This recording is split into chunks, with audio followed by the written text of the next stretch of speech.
found us an Arab Israeli man. His name was Yunus.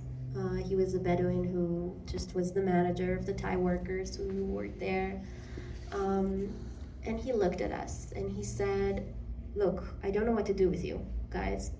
I myself, I don't know what to do, but this is my office. You should go inside. There's some water, an AC, and I'll give you some food and we'll figure it out."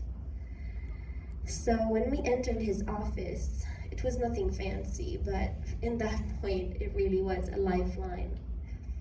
And we had water, and he gave us some cherry tomatoes and hummus and lafas, and I felt like I was in heaven. That's it, like it's all behind. I'm fine, I'm safe.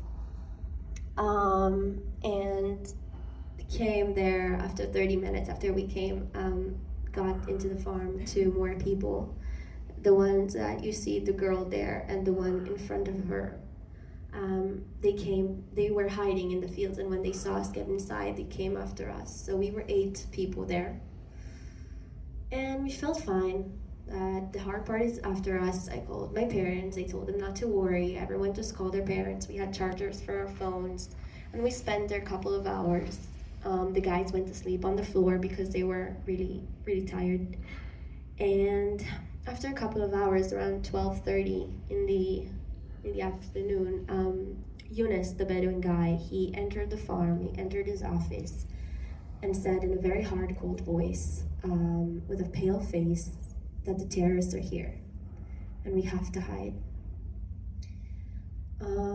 So we didn't really know what that means. Like, what do you mean here? Like here, or here outside? Like, so we were terrified. But then one of the guys said that as you can see here, this building, this office, is a few inches above the ground.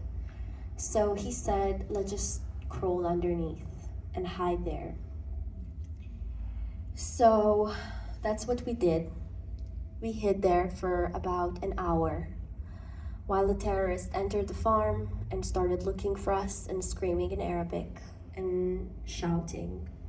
And we saw their shoes from the gap between the building and the ground.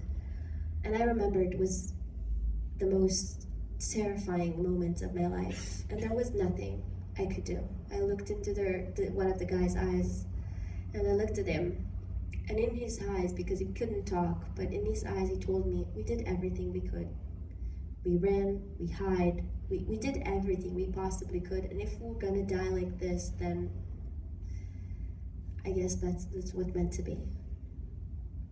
So I lied there and I closed my eyes and I prayed. And about 15 minutes later, they went away.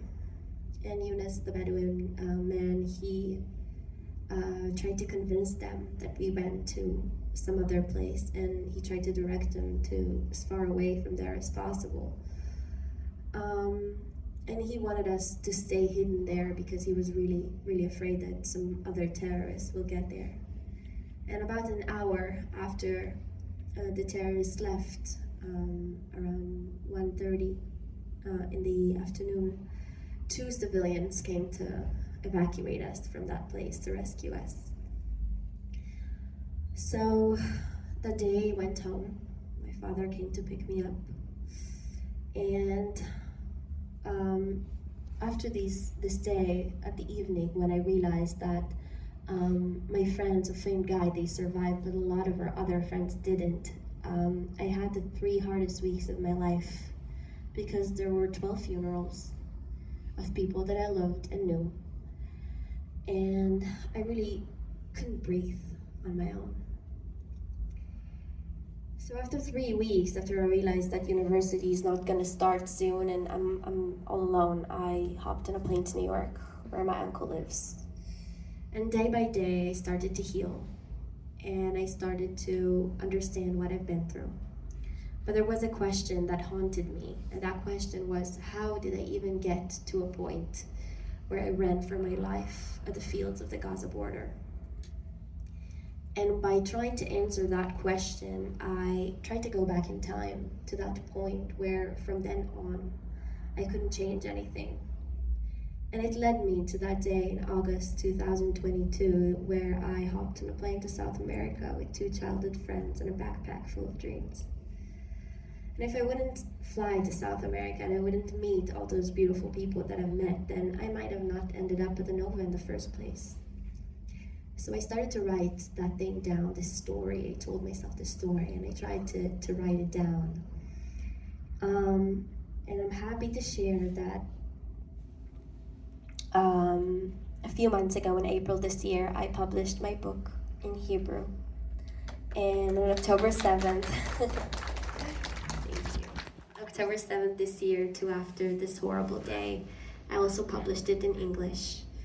And it's one of the greatest achievements I've ever had. And I want to finish with one thing. Eyal's brother, the officer who was in contact with us when we ran, the day after the Nova, he sent me a message. And in that message, he wrote, "Shahar, you fought yesterday and you won. Keep winning." So if there's one thing I want to say is that no matter what challenge or obstacle you face in life, if you need to, then fight, but please, please just keep winning in whatever you do, in whatever you have. We're so strong and we need to spread the light that we have and keep winning in whatever we can. So thank you so much for hearing my story today. It's really, really an honor to see you all.